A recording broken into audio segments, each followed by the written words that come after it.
Next speaker is Martin Graeber, who will be known to many of you as Sabin Baring-Gould, but is in fact somebody else, and is going to talk about somebody else, Marianne Mason, who I know is a fascinating lady who distributed sugar mice, which we will hear about, will we?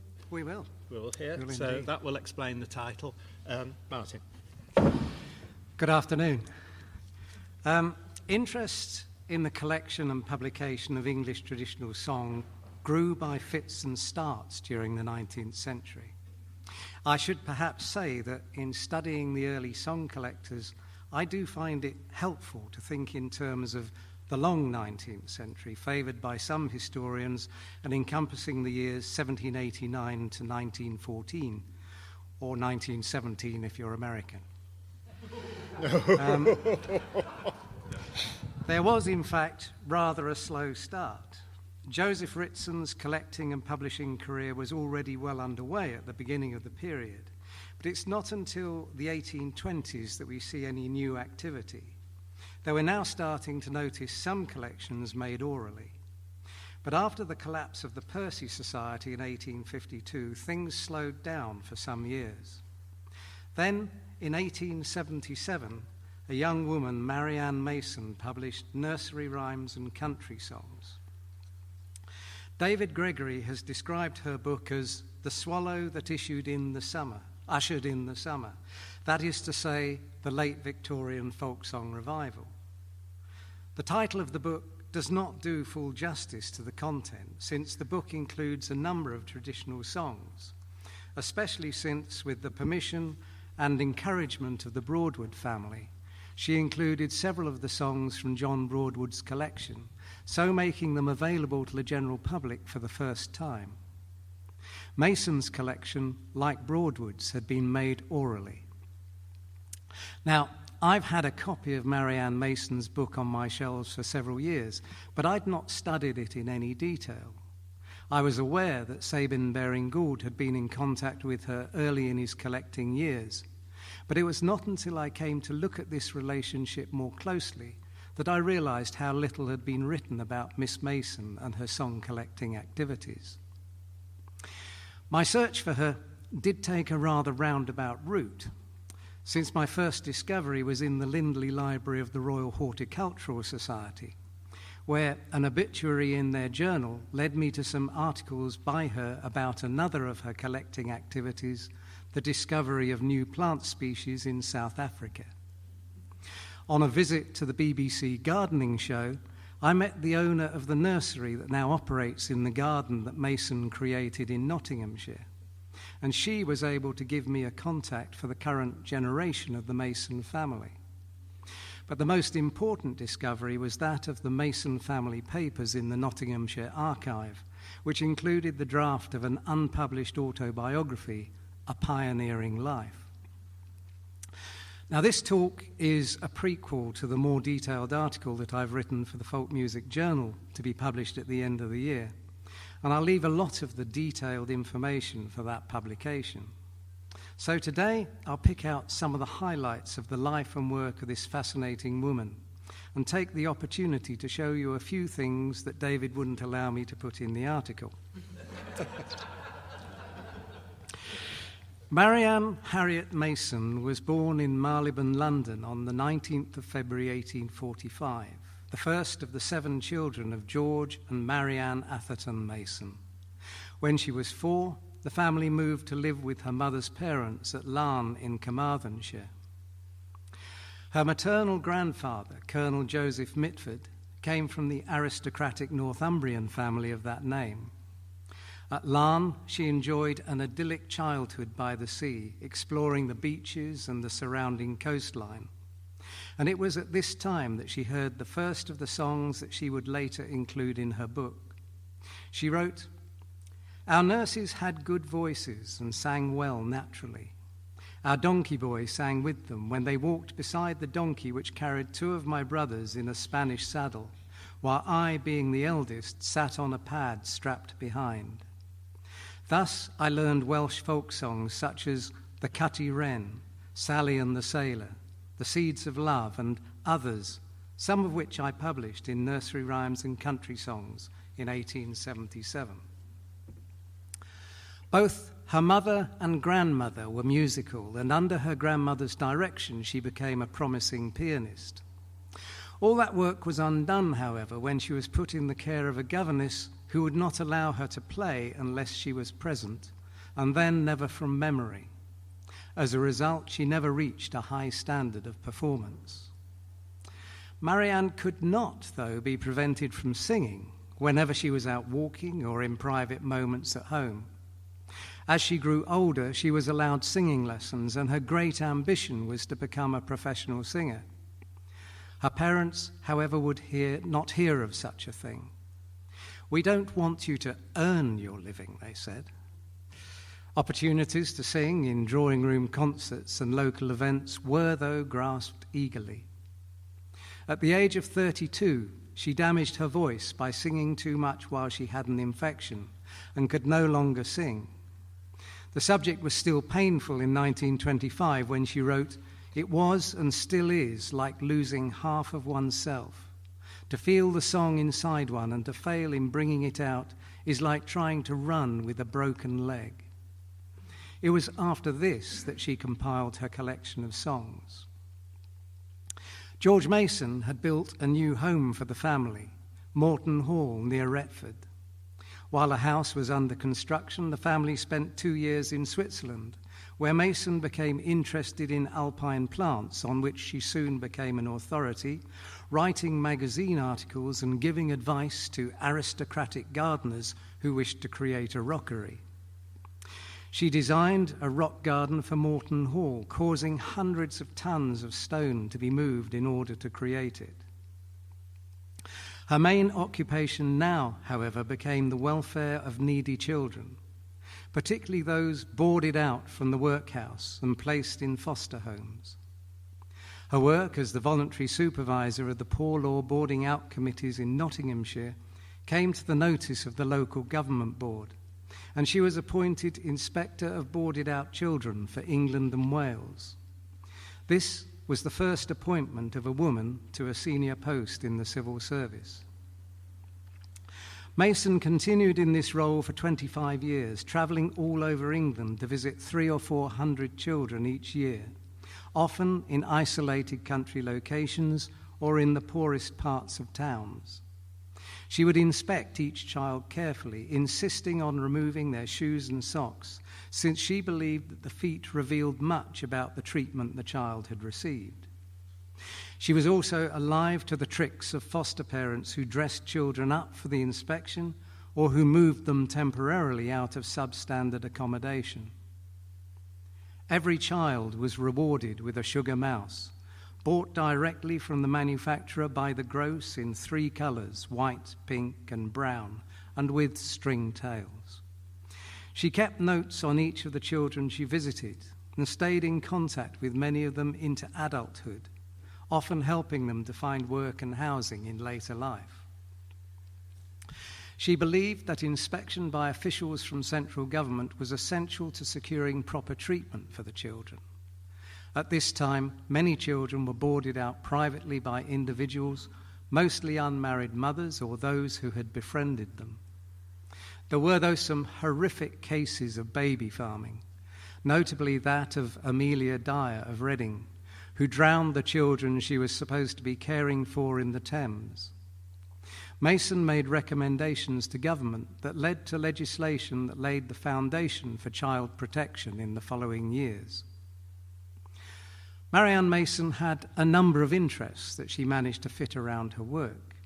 She had an eye for good furniture and for a while operated a profitable sideline in buying and restoring antiques. She also became a member of the Society for Psychical Research and published a number of articles on thought reading and on the charming of warts. As the pressure of work grew, however, her interest in plants and in botanical painting became the only diversions for which she had time. When she was able to take a holiday, she would paint the flowers she saw and make extensive notes about them. And she wrote on all these topics and had a number of articles published in various magazines. Mason retired in 1910 and soon afterwards went to stay with her brother Edward, who had moved to South Africa to become the principal of St. Bede's College for Native Clergymen at Umtata. For 2 years, she travelled through southern Africa, collecting and painting plants. She discovered 3 new varieties that now bear her name, including Crocosmia masoniorum, the popular garden plant known as Montbretia. When she returned to England in 1912, her paintings were exhibited in Retford and London before being given to the Royal Botanic Gardens at Kew, where they're now kept. Her social life was very active, and her memoir is peppered with the names of people she met and stayed with, many of them titled. She did not write much about her contacts with the Broadwood family, though we know that she was on friendly terms with them. Initially, she was closer to Bertha Broadwood, with whom she shared interests in aspects of social work. Her friendship with Lucy Broadwood seems to have developed later. Mason's London home was in Vincent Square, 5 minutes from Lucy Broadwood's apartment at Carlisle Mansions. After her return from South Africa, there were a number of occasions on which Broadwood visited her for lunch or tea. Once the war was over, that's the First World War, Mason returned to South Africa, coming back occasionally to England. She built a house near Cape Town, which she named Morton after the family home in Nottinghamshire, and it was there that she died in 1932, aged 87. She was nervous about being buried alive, and in line with the recommendations of the Society for the Prevention of Premature Burial, she directed that a bottle of chloroform should be placed in her hands before the coffin lid was screwed down. In her typescript autobiography, A Pioneer Life, Mason wrote, "It was in 1887, it was actually in 1877, that I published my collection of nursery rhymes and country songs. I called it this because folk songs did not seem to me to be proper English." She goes on to say of the collection, "I was made to publish them by people who'd heard me sing them, especially by the family who did not want them to be lost. And I was taken by some of them to Mr. Metzler with some specimens. He accepted them at once and agreed to publish them as something quite new. Though the family may have pushed her, I do not believe that she was unwilling to work up the collection." The preface to the 1877 edition is short. Mason explains that her intention was to rescue the songs from oblivion, and that although some well-known favourites were included, they'd not been taken from other collections. She also makes the further point that while many of them can indeed be found elsewhere, the versions she gives had been learned from persons to whom they had been handed down by oral tradition, among whom she included family members. The arrangements are all her own work, and they are, she says, very simply arranged, the words being given as far as possible as they were sung. A young artist, Edith Scannell, provided simple line drawings to illustrate the first edition. Mason gave some thought to the definition of traditional song and wrote in her manuscript memoir, "It is, of course, most difficult to say for certain what is traditional. That is, that no author is known. And it sometimes happens that a tune turns out to be only a corruption of something else. Of traditional songs, the best definition that can be given is that their source is unknown, and as far as one can tell, they've been handed down orally, as the many different versions of them show." The last phrase shows that she was aware of the principle of variation in collected songs. Mason was keen to ensure that the songs she included did not have known authors, and she sought advice on this from William Chappell, the compiler of popular music of the olden time. Many of the songs had, of course, appeared in previous printed collections, but she believed her versions were unique. Her version of the Cutty Wren, for example, while of the same family as other widely spread wren hunting songs, stands apart from them.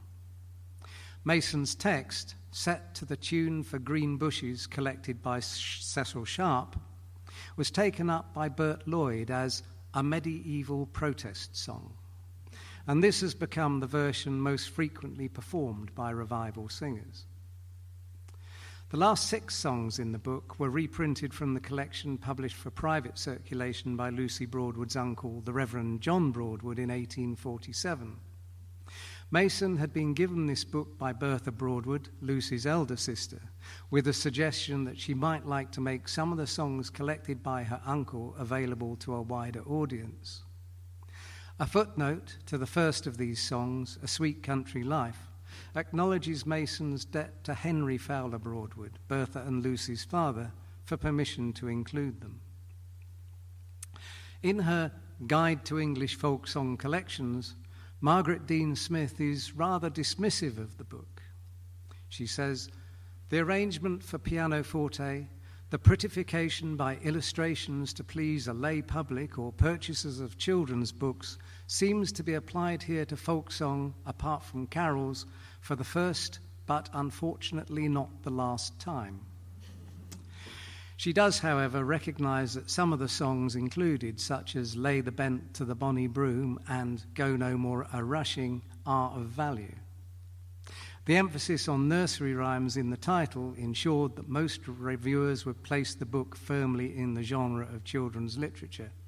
And I cannot help but notice that on the list to my left, nursery rhymes appear well down the list and in very small letters. This was not perhaps what Mason had originally hoped for, since of the 58 songs in the book, 24 can be considered as country songs for grown-ups rather than children. Indeed, some of the songs might have been considered unsuitable for children or even adults of a certain temperament. Mason noted in A Pioneering Life, "Some people told me that some of my ancient ditties were vulgar, and one clergyman was much shocked at one which tells how the devil went off with the little tailor." In 1908, a new edition of Nursery Rhymes and Country Songs was published, and in the preface to this edition, Mason tells us that, although her collection had been out of print for some years, "I've delayed republishing it because I wished to add to it and to insert some further footnotes." She explains that her official duties had left her no time for further revisions, but that she'd been pressed by teachers she had met and by friends in the Folk Song Society to reissue the book. The most obvious change in the second edition was the omission of the drawings. Helpfully, though, Mason has now added the word Mitford at the head of those songs that were considered to be part of the family heritage, 33 of the total 58. Mason attributes the majority of the songs to her grandmother, Anne Mitford, and in her memoir refers to her mother, Marianne Mason, as a source and influence. Mason also writes in her introduction that most of the songs are Northumbrian, traditional in my mother's family, the Mitfords of Mitford, Northumberland, though she adds that she's not saying they are distinctly Northumbrian in character, and only 6 songs have notes saying sung in Northumberland. Now, the claim does deserve some scrutiny. Mason's grandmother was a Mitford only by marriage and had been born as Anne May in Wiltshire. At the time of her marriage, she was living in Leominster, and she then went immediately for several years to India with her husband, who was serving with the East India Company, and that was where Marianne Mason was born. So when and where would Anne Mitford have had the opportunity to accumulate so many Northumbrian songs from the Mitford repertoire? A partial answer to this question may be found in another chapter of A Pioneer Life, where Mason is writing again about her grandmother and says, "It was from her and my grandfather that I learned most of the old Northumbrian songs which I published." This is the only reference to Joseph Mitford's contribution to the collection. Since he was born at the family home at Mitford in Northumberland and spent his childhood there, he would have had the opportunity to hear the songs and pass them on to his daughter and granddaughter. However, Joseph Mitford was dead when the book was compiled, and Anne Mitford, of whom she was very fond, was nearing the end of her life. The book is indeed dedicated to Mason's grandmother. Mason refers in her memoir and in Nursery Rhymes and Country Songs to her 2 Welsh nurses as a source of a number of the songs she heard as a child in Larne, though only 2 of their songs are included in the book. One of the nurses can be confidently identified as Margaret Herbert. Initially employed as a children's nurse at Larne, she went with the family to Nottinghamshire, where she became lady's maid, and then went with Marianne Mason when she left home to go to London. When she was in her 80s, she retired from Mason's service and returned to Larne. The identity of the other woman is less certain, but she's probably Mary Wilkins, who was a housemaid at Larne and remained in service with Mason's grandparents. She later became the housekeeper at Morton Hall. In A Pioneer Life, Mason writes that Mary Wilkins and Margaret Herbert were lifelong friends and shared a room at Morton Hall. An article about Mason published in The Queen in March 1890 credited her with a valuable service by arranging and adapting the old melodies for Mr. Baring Gould's Songs of the West. This statement is not accurate, as she had no hand in the arrangements in Baring Gould's book. She did, though, visit Baring Gould at Lew Trenchard in 1892 and recorded that she enjoyed hearing him sing the songs he collected, particularly the one about the 3 drunken maidens. An interesting sidelight on Baring Gould's tastes in music. She kept in touch with him for several years and supplied him with 13 songs that he wrote up in his personal copy manuscript, including 2 said to have been noted in Larne, The Saucy Sailor and The Seeds of Love. These are not in Nursery Rhymes and Country Songs, although the latter is mentioned in Mason's memoir as one of the songs she heard as a child. The significance of this is that Mason must at that time have had a record of the songs she had heard but had not published, though this is not among her surviving papers. Lucy Broadwood was also in contact with Mason by 1893, since 5 items in her English county songs were reprinted from Mason's book with new accompaniments composed by Broadwood and Fuller Maitland. There's also a version of the Derby Ram, noted as having been provided by a Miss Mason of Morton near Retford. This song is not in Nursery Rhymes and Country Songs, and we can assume that Mason gave Broadwood, like Baring Gould, access to additional material that she had collected. As you drive past the Retford turnoff on the A1, you might spot the old gatehouse to Morton Hall as a flash of Victorian brickwork. The house itself is gone, torn down in the 1960s after irreparable damage resulting from military occupation during the Second World War. Her rock garden was completely overgrown, and it was only when the digger hit rock that the owners realized that they'd rediscovered this hidden gem, which has now been restored. Marianne Mason is remembered for her achievements as a botanist and a social worker, and folk song was just one of a portfolio of interests and activities covered in her entry in the Oxford Dictionary of National Biography in just 12 words. In the preface to the 1908 edition of Nursery Rhymes and Country Songs, she wrote, "This may be said to have been the earliest serious attempt to collect what are now called folk songs, with the old nursery rhymes and traditional tunes, and thus attempt to save them before they were entirely forgotten." This may not have been the first oral collection of folk songs to be published, but Mason's collection of traditional songs was certainly the first to be made by a woman in England, or as far as I've been able to discover, anywhere in the world. In the study of folk music, Mason is a bit part player, one of the many shadowy figures that have been overlooked on a stage where the spotlight falls on the leading man. That does not diminish her claim to have led the way, and her achievements deserve to be remembered. So, thank you very much.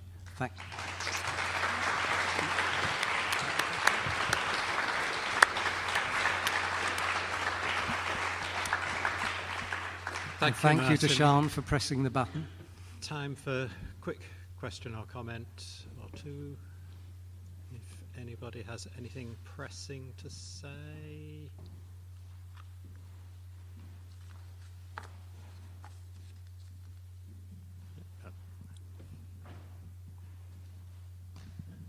Thank you, Martin. I'm really intrigued by you mentioning that she got songs from Joseph Mitford, and I'm just wondering how we heard them. You sort of generally said round and about he would have been aware of them.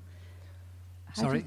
Joseph Mitford. I mean, how do you think he got songs that he then passed along to her? I can only assume that, as they said, these were songs. If you actually look at the list of songs, it's a pretty general collection of songs that would have been sung by any family that around the house, and I think it is representative, as she said, of what was being sung by the Mitford family at that time, which raises a whole other issue of can we consider them folk songs because they were being sung by a family that was frankly among the highest in the land, and yet the repertoire is common. This is something I go into in more depth in the full article, but it's a difficult question. They're folk songs, surely.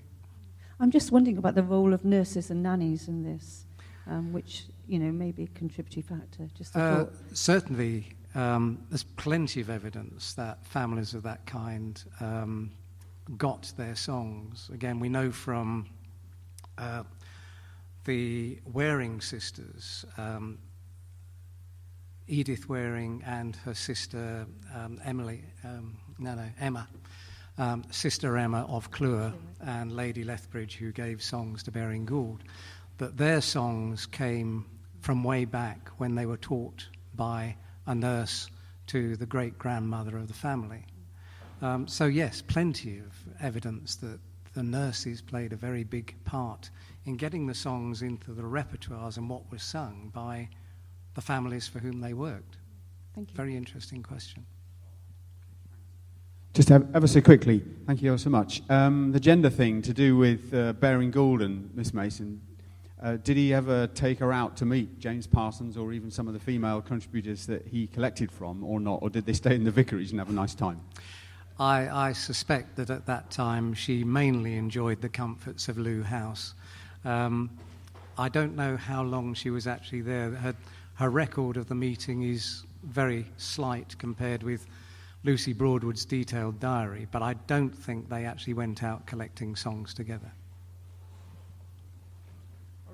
I totally agree with you. It is a pioneering work and very important, but in a sense, it's perhaps more like John Broadwood in that it is mostly songs written down from recollection, not songs collected in the field. And I think that's maybe an important distinction to make. Yeah. It's something she learned and then communicated on, as clearly John Broadwood's were. This is not the step towards field collecting that we get at the next stage. Although there are one or two songs in the collection that you could say were collected. Actually, there's one that was collected by her brother Edward for her, and there's a little bit of detail around that, but mostly we've got very little information on her collecting process. Okay, I think we'd probably better move on. Thanks very much, Martin. Fascinating.